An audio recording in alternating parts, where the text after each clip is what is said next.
This is the Dr. Chad Podcast. Biohack your testosterone. More sex drive. More energy. More lean muscle. Feel and be your best in 3, 2, 1.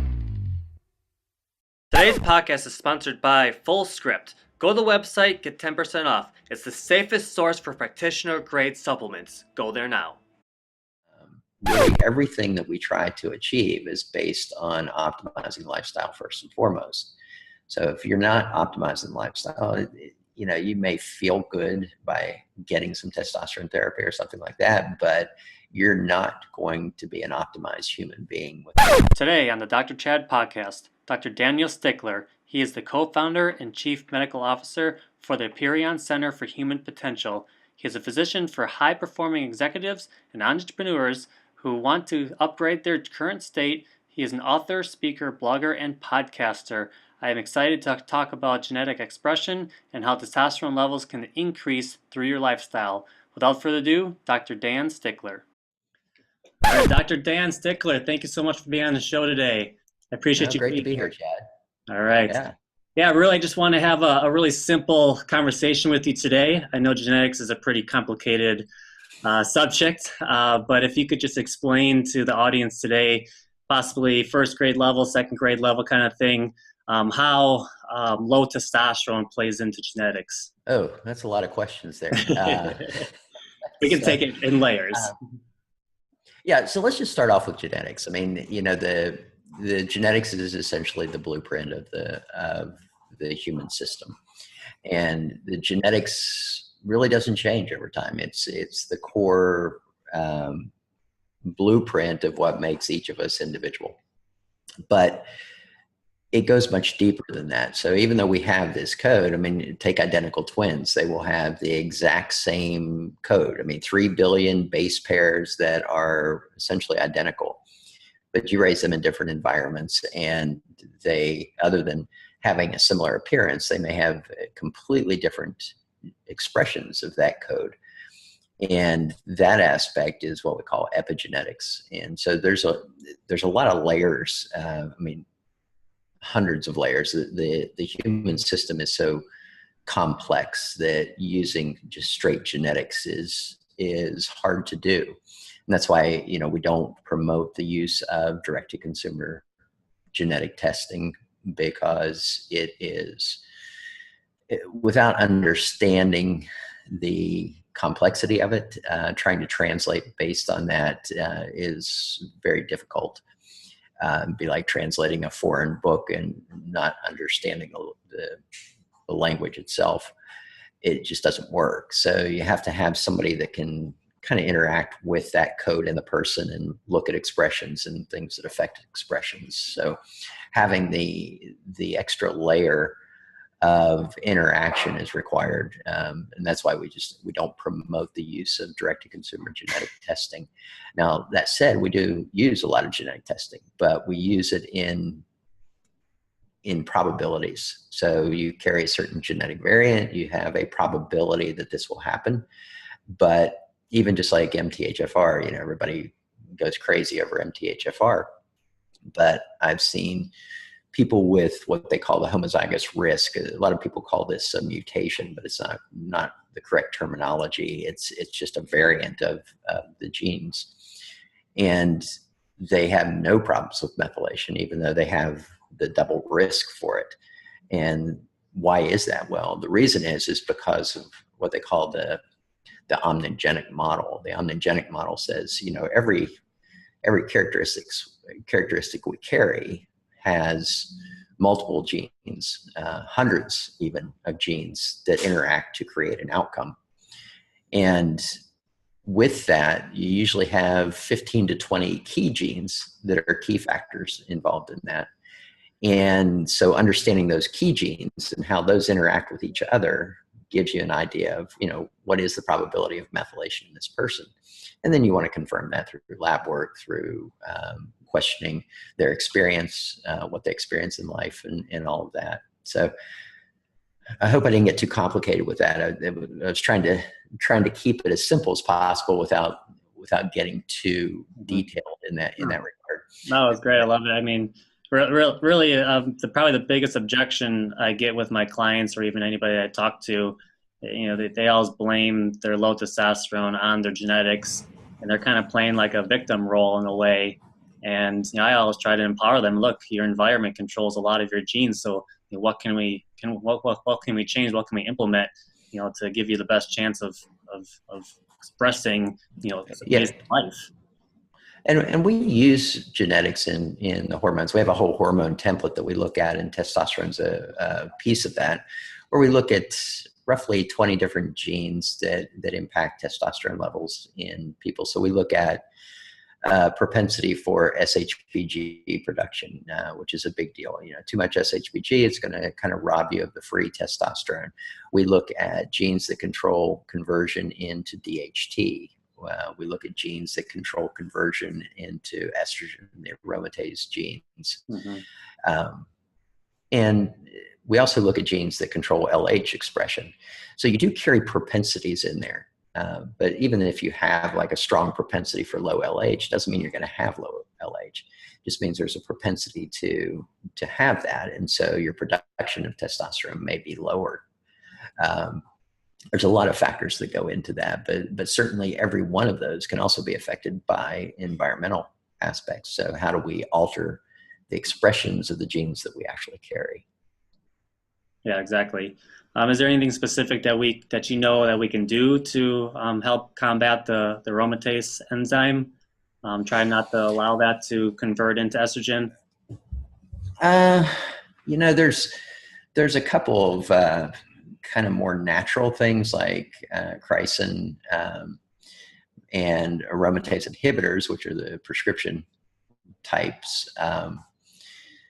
But we tend to focus a little too heavily on reducing estrogen levels. I don't firmly believe in that. I mean, I've prescribed testosterone therapy for 20 years now in clients, and I used to be very aggressive about lowering estrogen levels, but the more I learn from the genetic and epigenetic standpoint, the less aggressive I've become with that. And a lot of that reason is estrogen is probably one of the most potent epigenetic modifiers in the human body. And it is not a female hormone. It is a sex hormone in both males and females. One of the biggest things is the conversion. When testosterone crosses the blood-brain barrier, there's a high conversion into estrogen. And that estrogen is responsible for a lot of the cognitive and neuroplasticity and neurogenesis aspects of what we think of as testosterone causing, but it's actually after it's been converted into estrogen. So, the higher testosterone levels mean higher estrogen level conversion in the blood after crossing the blood-brain barrier. And you get benefits from that, especially in things like ApoE4 genotypes, where we know that hormonal therapies, people with the highest levels of testosterone have the least incidence of Alzheimer's disease. And yet I still feel like, based on the physiology, that a lot of that is coming from that estrogen conversion. So if you're like high on testosterone, but you're blocking too much of that conversion, you may not get those benefits. Okay. And what kind of effects would like high stress, like the typical American lifestyle, have on our genetic makeup right now? Like, whether it's sleep or yeah, huge. We take a full systems approach when we work with clients. So they may come in and say, "Oh, I've got low testosterone levels. I need some help with that." Well, the first thing we're going to do is we're going to address their sleep. We're going to address their stress. We're going to address nutrition. We're going to address supplementation, hormones, athletic and movement aspects. So we look at really everything that we try to achieve is based on optimizing lifestyle first and foremost. So if you're not optimizing lifestyle, you may feel good by getting some testosterone therapy or something like that, but you're not going to be an optimized human being without getting the sleep, getting the stress under control. And I don't want to say stress like it's a bad thing. I mean, stress is a life-saving component, and stress works well in an acute sense, but chronic levels of stress has huge impact on physiology itself. Yeah, you you can't consistently run away from the tiger your whole life. Exactly. So Yeah. I've done a lot of study with Bruce Lipton stuff and epigenetics, and now I'm get to talk to you. So just want to keep expanding that. I love it because, like I said, a lot of people just are trying to kind of play a victim role, and they don't think they can do anything about it, and so they just they don't make the necessary lifestyle changes. So I just really want to know what the best lifestyle changes are out there for helping our genes express Well, properly. first and foremost is going to be sleep. I think that's what I see in my clients is that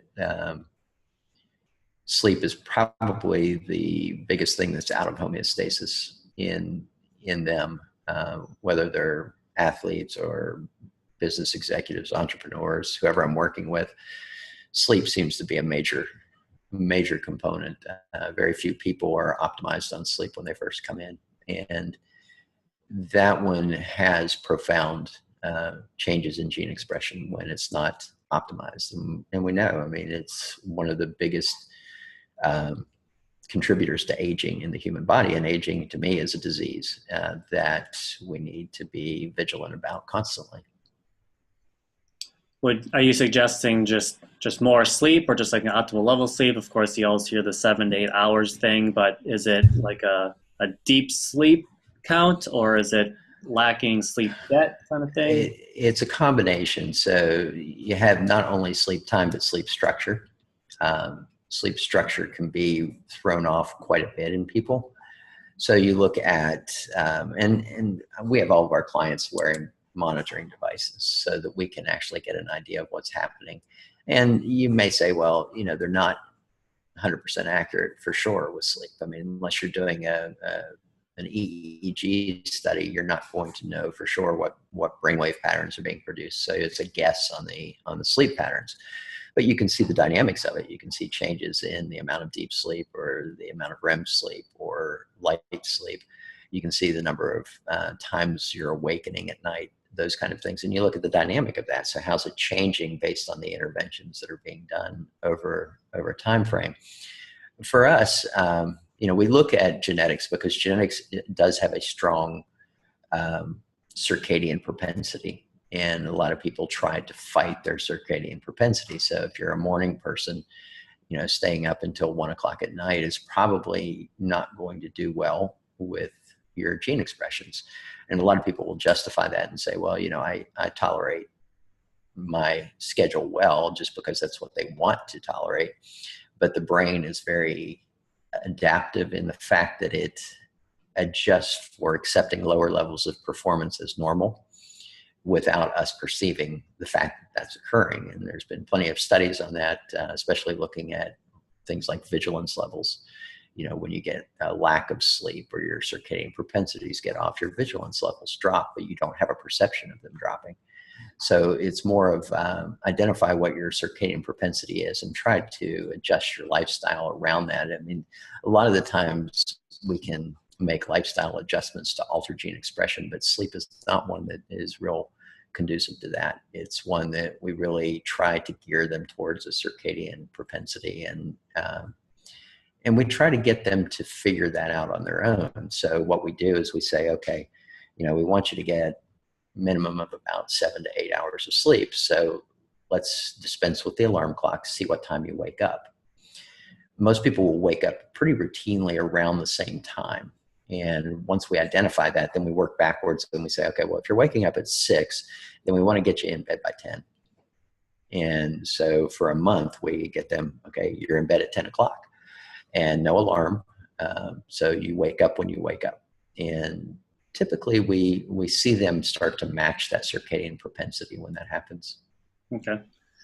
I've probably 2 years now, I've used an alarm clock that wakes me up within a half of an hour so it can hear me. And if I roll or something like that, I'm in more of a light sleep, then it, slowly increases the volume and wakes me up, in less of an alarm state, less of a stress state. So is that kind of what you're going for? Because I'm in a sense with rolling. Yeah, I mean, what we look for is, you will naturally wake up at the end of a REM cycle. That's the natural time you wake up. I mean, everybody knows this. If you wake up and you're wide awake and you look at the clock and you're like, oh, I got 5 more minutes before my alarm is going to go off. I'm going to go back to sleep. Yeah, you're wide awake at that point, and you think, okay, well, I'll just get 5 more minutes, and then you drop into a deep sleep. That alarm goes off, and you wake up, and you're in a daze because you've woken up out of the wrong cycle. And that's why I really like the fact of not using an alarm. I mean, I've used an alarm maybe 3 times in the last 2 years, and it's just to get up for early flights or something like that. And I routinely wake up somewhere between 5 and 6 o'clock in the morning, depending on what my current schedule is and when I'm getting to bed. Right. And I teach a lot of on sleep well, because that's one of the things I struggled with for a while, and a lot of it had to do with just preparing to go to sleep at night. So usually people would just they would delay sleep. They try to stay up as long as they could just to have some type of freedom, because they don't want to wake up for work the next day. But then I switched that mindset, and I was like, I'm going to go to bed so I can have a great day tomorrow. So the TV was off. There's no negative, news on the TV. There's no, flashing lights on you. There's no screens in front of you. Maybe a sleepy tea or something like that I'll drink. I'll set my clothes, out the night before, so I don't have to think about that in the morning. I might, make a list of things that I have to do tomorrow, so I don't have to think about it while I'm sleeping. Just little stuff like that made me go into much deeper sleep, and I woke up a lot more refreshed. You're getting very complicated for me. I'm a more simple guy than that. I like to get my clients to the point where they're waking up because they want to get up, not because they have to get up. That's a big deal. When you're waking up because you have to get up, it sets a tone for the day that is not good. It's the people that say, oh, I have to get up at this time because I got to get the kid ready for school. I got to get to work. I got to get to the workout. So that have to get up is problematic for a lot of people. And in preparation for bed, it depends on what the issue is. Is it an issue of difficulty falling asleep, staying asleep? Is the mind racing at night? And obviously what you're talking about with doing a lot of these prep things with, cooling the room down, blacking out the room, not watching the screen time, those are all valuable. But I also have people that have like GAD1 variants in their genes, that if they eat high glutamic acid foods, they're going to have high glutamate levels at night. And so you want to kind of minimize the glutamic acid, and you can do things like magnesium glycinate to mitigate that. So you can really bio-individualize the approach to sleep with them. I have some people that have very low production of alpha waves. They have BDNF gene variants and things like that. So they will lay in bed and just have a difficulty time dropping into phase 1 sleep. So what you do is you work with them. We like the Muse headband, which is a nice alpha wave trainer. Get them to do a 10 to 12 minute meditation with the Muse right before bed. Kind of sets that alpha stage pretty well, and helps them to fall asleep better. Okay, that's great. How about the use of like melatonin or something like that? It depends. And again, this is an area that we look at in the genetics. So some people have low melatonin production. Some people have low response to melatonin. We look at melatonin receptors like the MT, NRB1s, and somebody who's got a low response, it doesn't matter if you give them melatonin or not, it's not going to do a great deal of good. So if we have somebody with a normal response, low production, then we know they're going to do well with it. But then we also look at things like, a lot of people aren't aware, but the gene that metabolizes caffeine is also responsible for metabolizing melatonin. So if you're a rapid metabolizer of caffeine like I am, then I can metabolize melatonin well. So it'll help me to fall asleep and not stay asleep. But somebody who's got a very slow metabolism of melatonin, you give them, a large dose of it of 3 milligrams or more, and it may be persistent the next morning because they're not metabolizing it. So you've got to look at the whole system when you're making recommendations on in these areas and say, how can we truly individualize this to what we're trying to achieve with you, and then how do we measure it? Okay. Yes, I love it. I mean, there's some other tips I have here. I mean, with vitamin D3 levels, fatty acid levels. We talked about meditation. I've got a note here. It's it works with about 2,200 genes that are expressed, kind of switching on and off and stuff like that through meditation, and even exercise. Yep. Affects 7,000 genes. So pretty neat stuff there. Can you expand any with the vitamin D or the omega supplements? Yeah, I mean, vitamin D, I mean, we know of at least 160 different metabolic processes that vitamin D is involved in, on top of the fact that, vitamin D is a hormone. It's not a vitamin per se. It's a hormone that has profound alterations in gene expressions. And most people are deficient in vitamin D. So we count vitamin D as what we call one of our foundational vitamins. So it's something that we put everybody on. Nice, simple multivitamin, vitamin D, fish oil. Those are standard across the board for pretty much everybody that we deal with.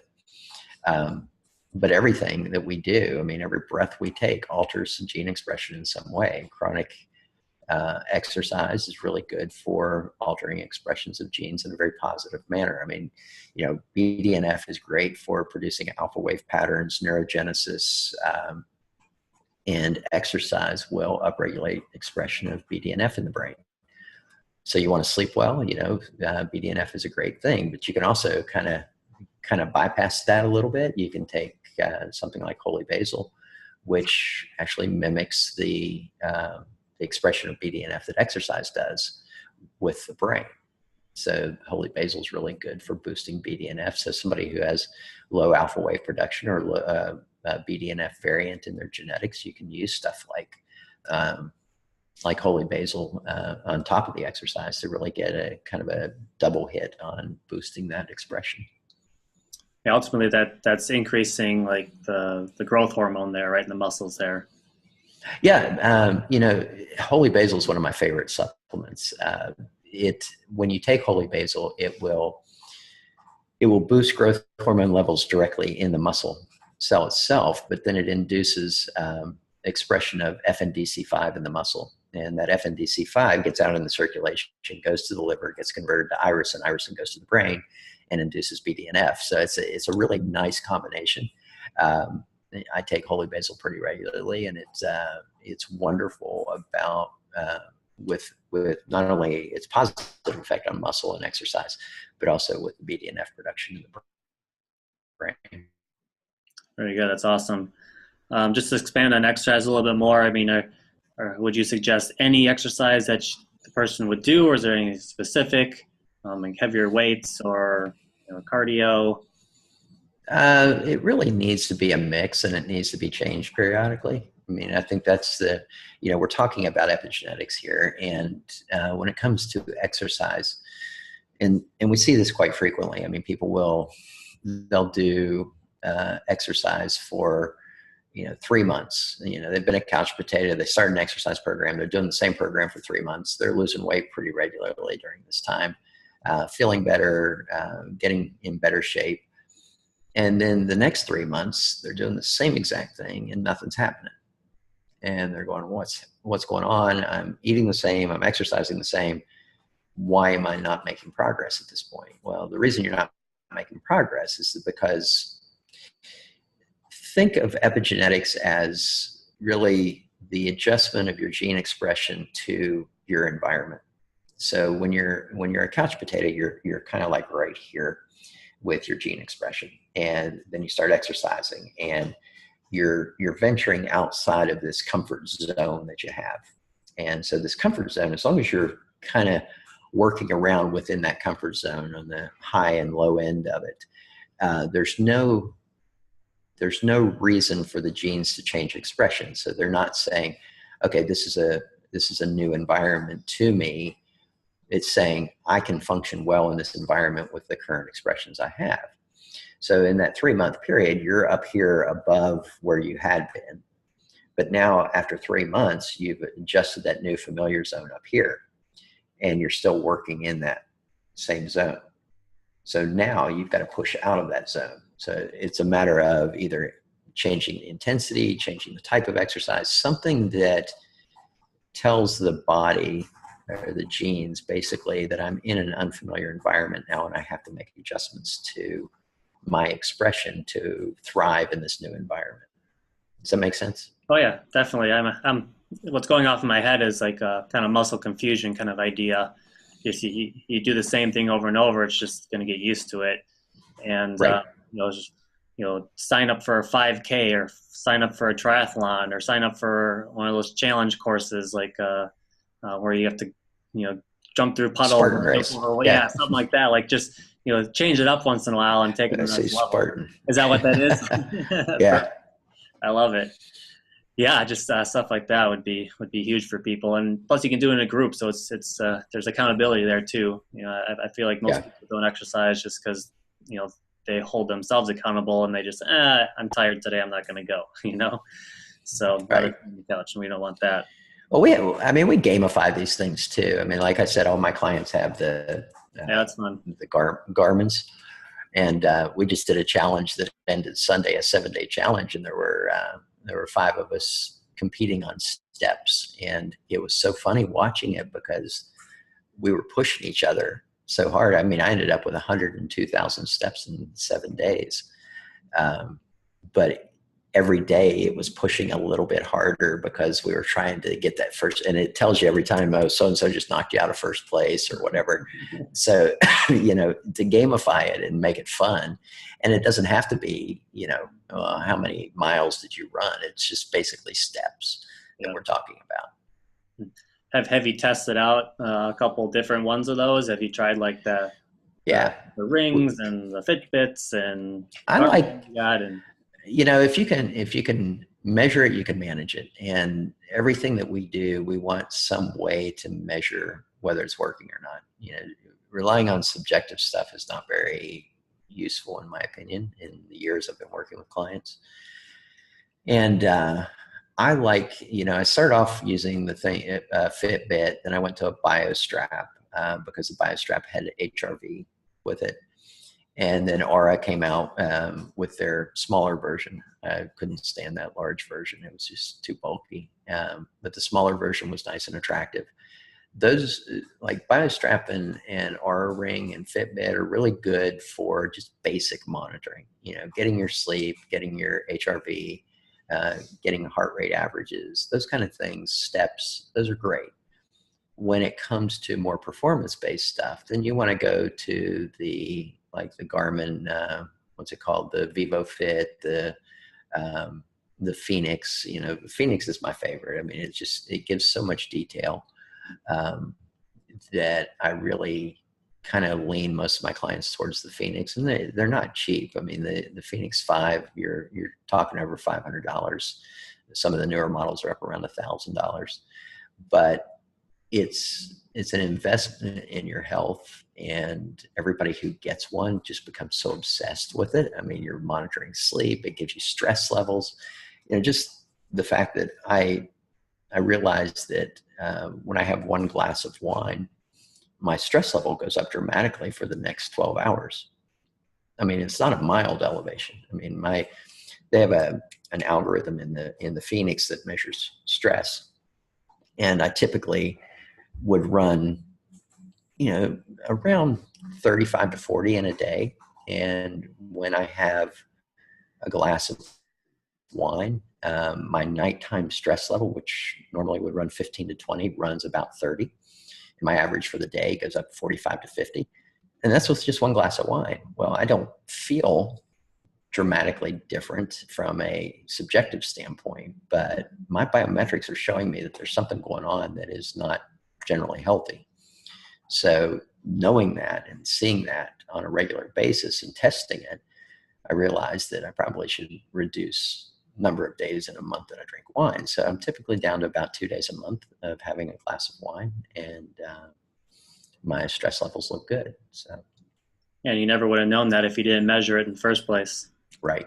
Yeah. Yeah, I've noticed that too. It's just like, I'm an adult, I can have a glass of wine or something like that at night. Like I had a long day's work, and I started kind of doing more of a subjective thing myself, where the next day I was always tired. I'm like, I just had one glass of wine. How could that make a difference? And I started Yeah. swapping it out with apple cider vinegar. It was the opposite effect, Right. You Yeah. can't chug that down, so you do have to sip it and kind of enjoy it. And the next day, opposite effect. I'm raring to go. So yeah, I'm glad you measured that too. That's great. One of my last questions here. I mean, if we can switch over to methylation, um, what can you expand on that? Um, I think we have a tendency to over treat. So when it comes to methylation, we really, first and foremost, you want to look at the symptoms. Are the symptoms consistent with somebody who's over methylating or under methylating? And there's a whole list of symptoms for each area, and you just kind of go through it. I go through it with a client, and even before I look at the genetics. So I have a pretty good idea of whether they're going to be an over and under methylator, and the genetics is more of a confirmatory test in most cases. And then I also get blood work, so I'm looking at homocysteine levels, predominantly homocysteine, but again, these are markers. So you want to put the whole picture together. So symptoms along with the genetics, along with the biometrics, is this consistent with somebody who's got a methylation issue, either over methylation or under methylation?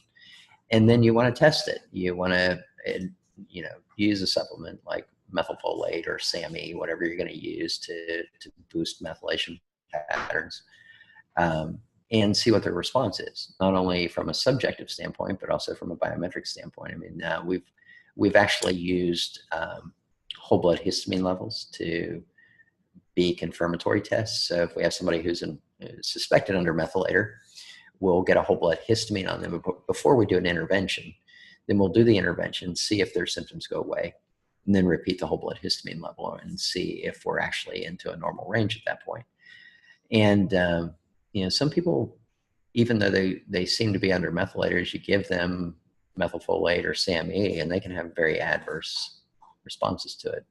Like somebody with depression who's an under methylator, you give them methylfolate, and you're going to make their depression worse. I mean, methylfolate actually increases reuptake of serotonin. And so you don't want to go that way with somebody who's, even though they have symptoms of undermethylation, if they've got depression on top of that, then you have to be careful with it. So you got to look at the whole system rather than, looking at everybody uses MTHFR, and I mean, there's at least 8 to 10 different genes that we know of that have a strong impact on this.